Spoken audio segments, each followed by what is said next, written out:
I will speak to you today of Baha'u'lláh. In the third year after the Bab had declared his mission, Baha'u'lláh, being accused by fanatical mullahs of believing in the new doctrine, was arrested and thrown into prison. The next day, however, several ministers of the government and other influential men caused him to be set free. Later on, he was again arrested, and the priests condemned him to death. The governor hesitated to have this sentence carried out for fear of a revolution. The priests met together in the mosque, before which was the place of execution. All the people of the town gathered in crowds outside the mosque.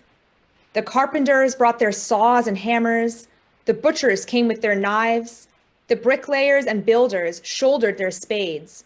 All these men, incited by the frenzied mullahs, were eager to share in the honor of killing him. Inside the mosque were assembled the doctors of religion. Baha'u'lláh stood before them and answered all their questions with great wisdom. The chief sage in particular was completely silenced by Baha'u'lláh, who refuted all his arguments. A discussion arose between two of the priests as to the meaning of some words in the writings of the Bab.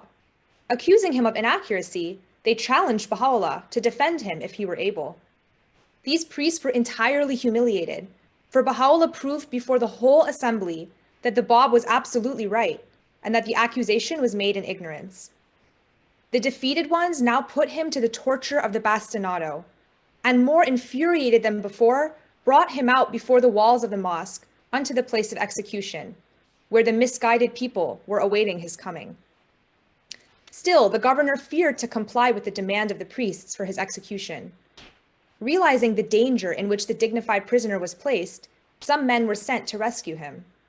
In this, they succeeded by breaking through the wall of the mosque and leading Baha'u'lláh through the opening into a place of safety, but not of freedom. For the governor shifted the responsibility from off of his own shoulders by sending him to Tehran. Here he was imprisoned in an underground dungeon where the light of day was never seen.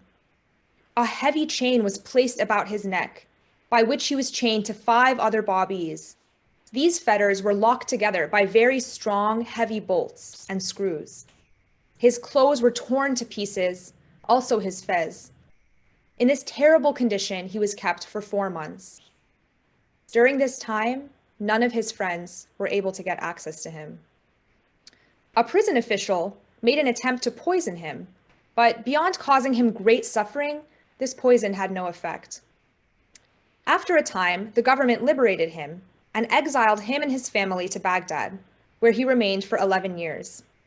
During this time, he underwent severe persecutions, being surrounded by the watchful hatred of his enemies. He bore all these evils and torments with the greatest courage and fortitude. Often when he arose in the morning, he knew not whether he would live until the sun should set. Meanwhile, each day, the priests came and questioned him on religion and metaphysics. At length, the Turkish governor exiled him to Constantinople, whence he was sent to Adrianople. Here he stayed for 5 years. Eventually, he was sent to the far-off prison fortress of St. Jean d'Acre. Here he was imprisoned in the military portion of the fortress and kept under the strictest surveillance. Words would fail me to tell you of the many trials he had to suffer and all the misery he endured in that prison. Notwithstanding, it was from this prison that Baha'u'lláh wrote to all the monarchs of Europe, and these letters, with one exception, were sent through the post. The epistle of Nasruddin Shah was confided to a Persian Baha'i, Mirza Badi Khorasani, who undertook to deliver it into the Shah's own hands. This brave man waited in the neighborhood of Tehran for the passing of the Shah, who had the intention to journey by that way to his summer palace. The courageous messenger followed the Shah to his palace and waited on the road near the entrance for several days. Always in the same place was he seen waiting on the road, until the people began to wonder why he should be there. At last, the Shah heard of him and commanded his servants that the man should be brought before him. "O servants of the Shah, I bring a letter, which I must deliver into his own hands," Badi said. And then Badi said to the Shah, "I bring you a letter from Baha'u'lláh." He was immediately seized and questioned by those who wished to elicit information which would help them in the further persecutions of Baha'u'lláh. Badi would not answer a word. Then they tortured him. Still he held his peace. After 3 days, they killed him, having failed to force him to speak. These cruel men photographed him whilst he was under torture. The Shah gave the letter from Baha'u'lláh to the priests that they might explain it to him. After some days, these priests told the Shah that the letter was from a political enemy. The Shah grew angry and said, "This is no explanation. I pay you to read and answer my letters. Therefore, obey."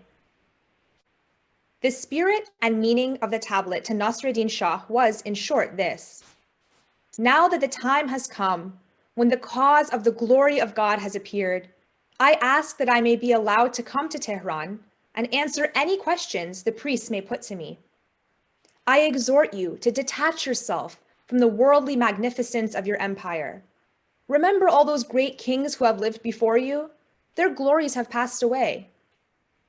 The letter was written in a most beautiful manner and continued warning the king and telling him of the future triumph of the kingdom of Baha'u'lláh, both in the Eastern and in the Western world. The Shah paid no attention to the warning of this letter and continued to live in the same fashion until the end. Although Baha'u'lláh was in prison, the great power of the Holy Spirit was with him. None other in prison could have been like unto him. In spite of all the hardships he suffered, he never complained. In the dignity of his majesty, he always refused to see the governor or the influential people of the town. Although the surveillance was unremittingly strict, he came and went as he wished. He died in a house situated about 3 kilometers from St. Jean d'Acre.